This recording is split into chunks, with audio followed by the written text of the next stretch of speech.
Hi friends, welcome back to my channel. ఈరోజు ఒక hot టాపిక్తో మీ ముందుకు వచ్చాను. బంగ్లాదేశ్ పీఎం గారు తన దేశం విడిచిపెట్టి వెళ్ళిపోయారు. అసలు బంగ్లాదేశ్లో ఏం జరుగుతుంది?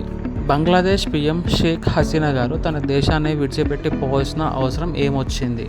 బంగ్లాదేశ్లో ఏం జరుగుతుందో ఫుల్ డీటెయిల్స్ ఈ వీడియోలో చూద్దాం. ఒకప్పుడు శ్రీలంకలో కూడా ఇదే జరిగింది. ఇప్పుడు మరి బంగ్లాదేశ్లో కూడా ఇలాగే జరుగుతుంది.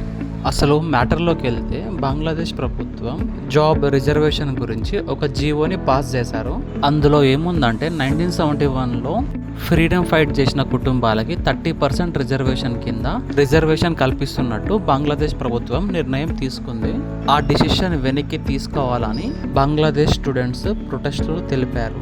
ఈ ప్రొటెస్టులు రోజు రోజుకి పెరగడంతో అక్కడి ప్రభుత్వం రంగంలోకి దిగి నిరసన తెలిపే వారిపై దాడులు, అరెస్టులు చేశారు. ఇంత జరుగుతున్నా అక్కడి ప్రభుత్వం వేటిపైన స్పందించనే లేదు.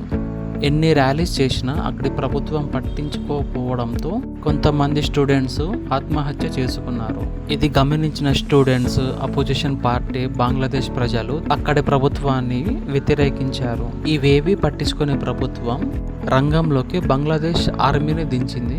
ఈ ఘర్షణలో దాదాపు 300 మంది బంగ్లాదేశ్ పౌరులు మరణించారు. అలాగే కొన్ని వేల మంది గాయాలతో హాస్పిటల్లో ఉన్నారు. మరికొంతమందిని జైల్లో పెట్టారు. రోజు రోజుకి సిచ్యువేషన్ పెరగడంతో అక్కడి ప్రభుత్వంపై ప్రజలు దాడులు మొదలుపెట్టారు. ఇక చేసేదేం లేక బంగ్లాదేశ్ ప్రధానమంత్రి షేక్ హసీనా గారు తన పదవికి రాజీనామా చేసి బంగ్లాదేశ్ని విడిచిపెట్టి వెళ్లారు. దాడులను ఆపాలని, నిరసనలు తెలుపవద్దని, అక్కడ పూర్తిగా ఆర్మీ కంట్రోల్లో ఉందని బంగ్లాదేశ్ ఆర్మీ ప్రకటించారు. మోరల్ ఆఫ్ ది స్టోరీ ఏంటంటే, ప్రజలకు ఏం కావాలో పట్టించుకోవాల్సింది ప్రభుత్వమే.